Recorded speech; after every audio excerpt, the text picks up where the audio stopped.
Ожидаем,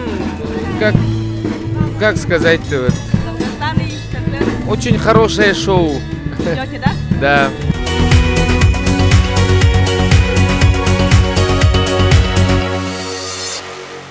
Ну, я думаю, это будет неплохое шоу. В принципе, это как бы у нее концерты международного уровня вроде как. Этого и ждем. Ждали долго?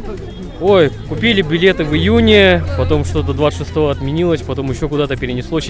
2 раза переносили вроде. Да. И как бы как-то подумали, ну, будет да будет, не будет так не будет, что делать. Trying to run away from your face.